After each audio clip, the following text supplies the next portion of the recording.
Bendecidos con toda bendición, qué gozo que nuevamente nos permita entrar a su casa por medio de estas importantes plataformas virtuales que ahora tenemos. Pues realmente estamos avanzando en el tiempo, hermanos. Para nosotros esto ha sido un poder llegar a las personas que están lejos sin dejar de animarlos y a los que están cerca que vengan a congregarse. Yo creo que es un tiempo importante en la cual ya la iglesia necesita nuevamente esta congregación. Hay muchas cosas que han pasado después de la pandemia, hay muchas situaciones que hemos de resolver, hay cosas que en algún momento, hermanos, hubiéramos querido que no pasaran, pero que están ahí y que de verdad debemos animarnos unos a otros a continuar en este camino que Dios nos quiere dar. Y la mejor forma, hermanos, es a través de su palabra, a través de la gracia, el favor y la misericordia de Dios, pero también nos ha dado una congregación para que nos podamos animar unos con otros. Hay mucho misterio que hay en la congregación y yo te quiero invitar y te quiero animar que te congregues con nosotros. No es el lugar, no es llenar personas, no es recibir una ofrenda, no es pasar un canasto, un número de cuenta, es realmente que nos interesa estar contigo y también por esta razón es que nosotros ponemos pues esta emisión para aquellos hermanos que por alguna situación que viven lejos, que no pueden salir de casa, pues nos acercamos a ellos también. Hoy vamos a tener un tema muy desafiante, creo yo, muy importante, que es importante que nosotros lo veamos, lo analicemos a raíz de la palabra, que seamos entendidos en esto y que tratemos de vivirlo sobre todo. Vamos a orar y le voy a pedir, Padre, te doy gracias, Señor, por este tiempo maravilloso. Gracias por mis hermanos y hermanas que nos han permitido, Señor, entrar por medio de este canal, Señor, por la radio que nos ayuda nuestro hermano, por la plataforma Church Online y por el canal de YouTube, Señor. Gracias porque hoy nos permite, Señor, llevar este tema que considero que es sumamente edificante y es sumamente importante conocerlo y vivirlo. Te lo pido todo, Padre, en el nombre de Jesús. Amén. Pues bien, hermanos, vamos a ir rápidamente a la palabra de Dios y vamos a empezar hoy en la palabra en Hebreos capítulo 12, versículo 14. La palabra de Dios dice así: seguid la paz con todos y la santidad sin la cual nadie verá al Señor. Ahora, el sistema religioso institucionalizado nos hizo creer que nosotros teníamos que buscar más ser buenos que ser santos. Yo he oído mucha gente que dice, voy a la iglesia, pero santo no lo soy. Y yo creo verdaderamente que esta es una desinformación de la palabra, porque nosotros debemos, amados, entender que hemos sido llamados a ser santos y no buenos. Y de esa razón es que la gente llega a la iglesia y dice, bueno, ya estoy cambiando, ya cedí el paso a alguien en el tráfico. Es decir, ya me empiezo a considerar, bueno, ya no me enojo tanto, ya no grito en casa. Y hermanos, de alguna forma seguimos esta desinformación, porque es una desinformación, no podemos ser buenos. La Biblia dice que no hay ni uno bueno, pero sí podemos ser santos. Ahora, ¿por qué razón tú y yo somos santos y todos los que hemos creído en el nombre de nuestro Señor Jesucristo? Dice en Hebreos capítulo 10, versículo 5 en adelante. Por lo cual, entrando en el mundo dice, sacrificio y ofrenda no quisiste, mas me preparaste un cuerpo. Holocaustos y expiaciones por el pecado no te agradaron. Entonces dije, he aquí que vengo, oh Dios, para hacer tu voluntad. Como en el rollo del libro está escrito de mí, diciendo primero, sacrificio y ofrenda y holocaustos y expiaciones por el pecado no quisiste ni te agradaron, las cuales se ofrecen según la ley. Y diciendo luego, he aquí vengo, oh Dios, para hacer tu voluntad, quita lo primero para establecer lo último. En esta voluntad somos santificados mediante la ofrenda del cuerpo de Jesucristo, hecha una vez y para siempre. Es decir, nosotros no somos santos, hermano, por los esfuerzos humanos que hayamos podido hacer. Nosotros somos santos por el sacrificio de obediencia en la cruz del Calvario de nuestro Señor Jesucristo. Esa obediencia que llevó a cabo el cumplimiento de la voluntad del Padre y que nos hizo no solamente ser perdonados, ser redimidos, sino que también en esa voluntad somos santificados. Ahora, regresando a Hebreos, La palabra de Dios dice que somos santos hechos no por mérito humano, no por esfuerzo humano, no porque nosotros nos hemos portado bien. Así que nosotros no podemos seguir siendo santos por el mérito ahora, sino por la obra de obediencia de Jesús en nuestra vida. Y esto es bien importante, mis amados, que nosotros reconozcamos este día. Tenemos el llamado de vivir en la santidad de la cual ya hemos sido hechos por la voluntad perfecta de Cristo, pero tenemos el llamado de vivir también en santidad. Si algo realmente Dios llama a la iglesia, y lo vamos a ver en 1 Corintios capítulo 1, versículo 2, si algo Dios llama a la iglesia es hacer una iglesia santa. Y tal vez esto te está chocando porque dice, hermano, pero entonces yo es bien difícil porque a mí me gustan las cervecitas, a mí me gusta bailar, a mí me gusta. Hermanos amados, yo creo que estamos confundiendo el término bueno. Dios no te está llamando a ser una buena persona, te está llamando a ser santo. ¿Qué significa ser santo? Que Dios nos apartó para Él. ¿Cómo? Primero mediante la voluntad y luego mediante la búsqueda de esa santidad. Y Romanos 1:2 nos va a recordar precisamente lo que dice aquí. Dice, a la iglesia de Dios que está en Corinto, a los santificados en Cristo Jesús, llamados a ser santos con todos los que en cualquier lugar invoquen el nombre de nuestro Señor Jesucristo, Señor de ellos y nuestro. La iglesia local, la iglesia en Estados Unidos, la iglesia en China, la iglesia en cualquier parte del mundo está llamada a ser santos. El ser santo no es un privilegio de unos pocos que llegan a alcanzar los altares donde aún algunos los idolatran. La santidad, hermanos, es la obra de Jesucristo en nosotros por medio del cual nosotros tenemos un llamado a vivir en ella y entender verdaderamente que sí, la iglesia amada tiene que ser santa, santa. Vamos a leer Romanos 7:21. Entonces, ¿qué ocurre aquí? Que esto lo entendemos y yo creo que lo recibimos, pero debemos de ver que hay una lucha constante del hombre en la santidad. Por eso es que la gente dice, hermano, mire, yo trato de hacer el bien, trato de ser bueno, pero santo no lo soy porque Pablo dice en Romanos 7:21, así que queriendo yo hacer el bien, hallo esta ley, que el mal está en mí. Y me doy cuenta que tengo una batalla con el pecado. Ese pecado está en mí y que dice el apóstol Pablo que yo sé lo que es el querer hacer el bien, pero también mi cuerpo batalla por esto. Y es aquí donde la iglesia entiende que tiene enemigos y estos enemigos actúan para que la iglesia no viva en esa santidad. Y claro, al sentir oposición de la iglesia en el mismo cuerpo, lo que hace es mejor buscar paliativos como, bueno, seamos una buena persona. Mira, tú sembrá, diezmá, anda a la iglesia, orá, eh, trata de no ser mal, pero Dios quiere que seamos santos. Y ese es el llamado que nos da. Y el Espíritu Santo, hermano, está en nuestro cuerpo y nos lo confirma continuamente. Hay una cosa, hay un llamado del Espíritu Santo que está en 1 Juan 3:9. Dice la palabra de Dios, todo aquel que es nacido de Dios no practica el pecado, porque la simiente de Dios permanece en él y no puede pecar porque es nacido de Dios. Uno sabe, hermanos amados, cuando está en pecado. Uno sabe verdaderamente, no necesita una ley mosaica para decirme no robarás.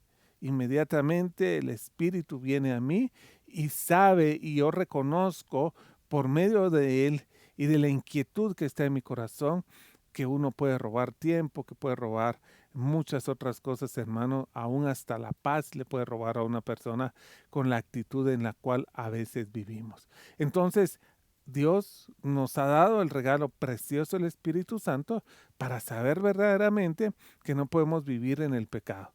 Y en Romanos 7:21, el apóstol Pablo continúa en esto, que es bien importante que nosotros veamos, porque yo le estoy diciendo el llamado que usted y yo tenemos a ser santos, pero no estoy ignorando, hermano, aquello que se está oponiendo a esta santidad. Y esa santidad no es externa, no es, hermanos, que yo ya no quiero ir a bailar, yo ya no quiero beber, yo ya no quiero, no. Ese, ese, esa lucha está internamente en causa de que en mí opera la ley del pecado. Pero también, si esa lucha está en mí internamente, significa que la solución está en mí internamente, porque el Espíritu Santo ha venido a morar a mi vida y Cristo morando en mí me da todo lo puedo en Cristo que nos fortalece.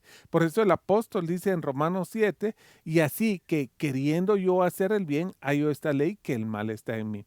Porque según el hombre interior me deleito en la ley de Dios, pero veo otra ley en mis miembros, que es que se revela contra la ley de mi mente y que me lleva cautivo a la ley del pecado que está en mis miembros. Miserable de mí, dice el apóstol, ¿quién me librará de este cuerpo de muerte?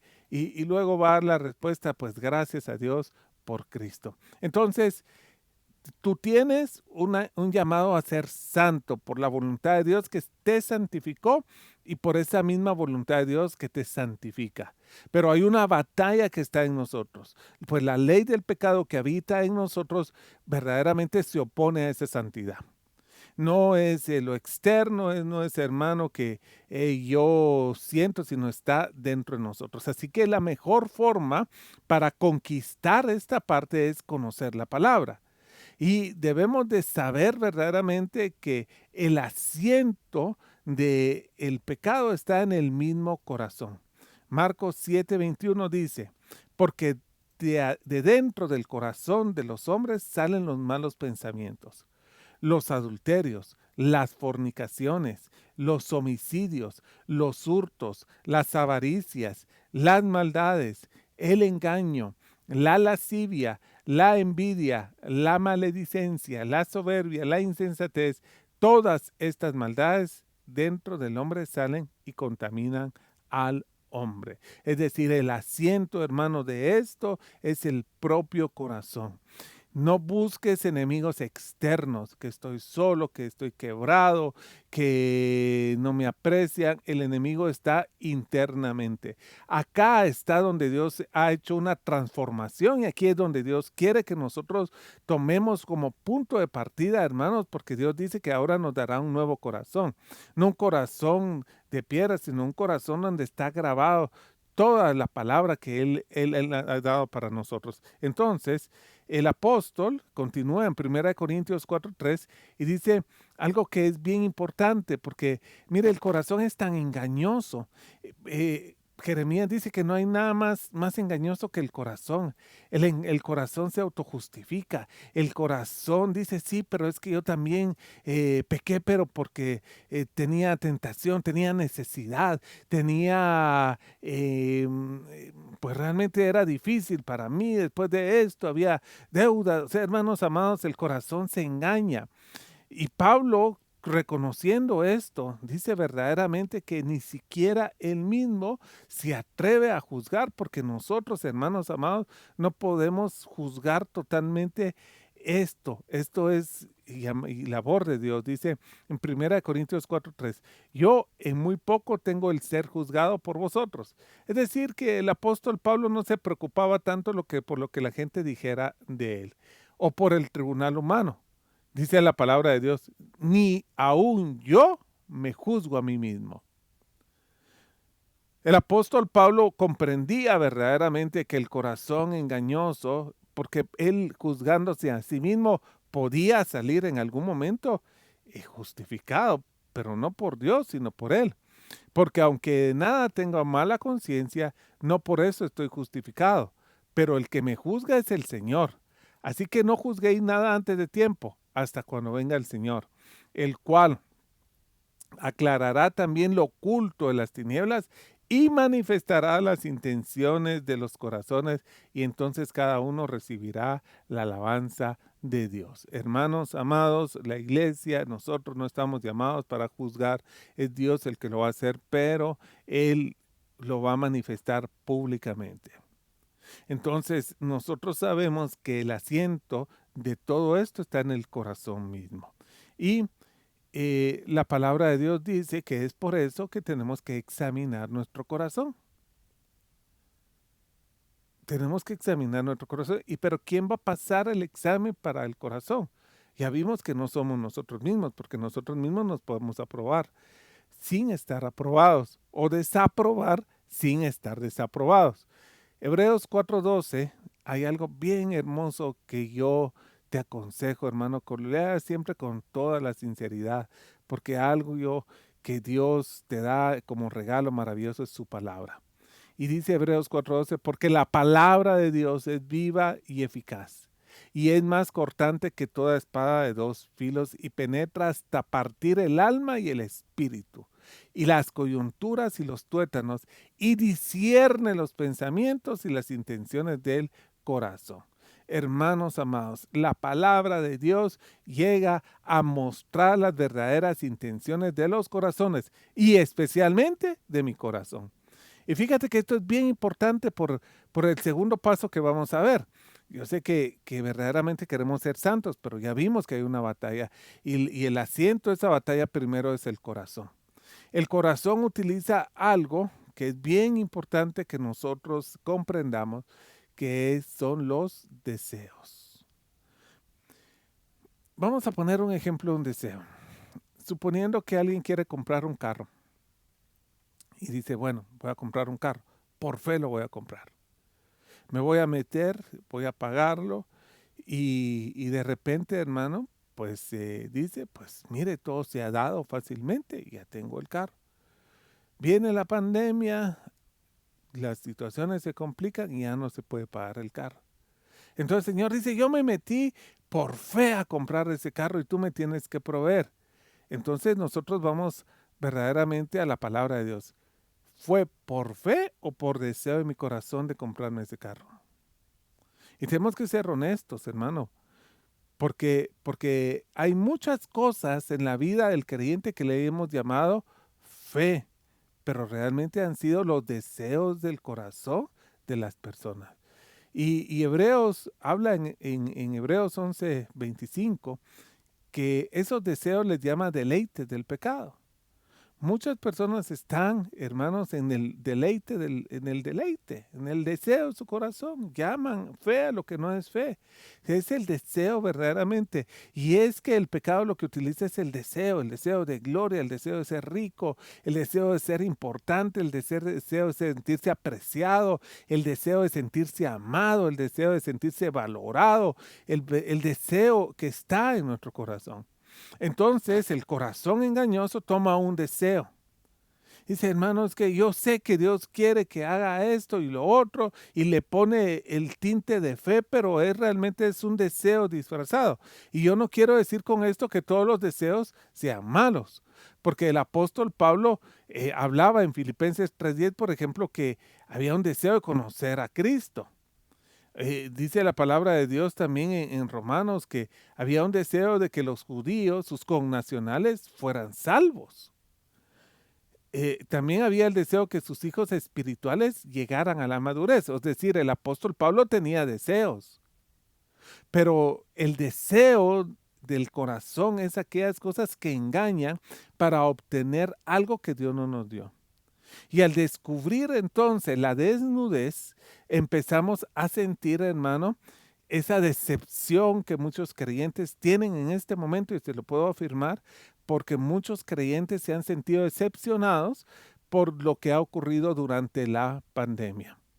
Esa decepción no ha venido, hermano, producto de que Dios nos haya engañado, sino que seguimos los deseos de nuestro corazón a los cuales le pusimos fe y en algún momento de nuestra vida fuimos engañados por el corazón y eso mismo ha hecho perder la santidad. Hay gente que dice, yo estoy disfrutando la vida ahora, yo estoy gozándome la vida ahora y no saben, hermanos, que están edificando su casa sobre arena y que cuando venga las tormentas, la casa se puede caer.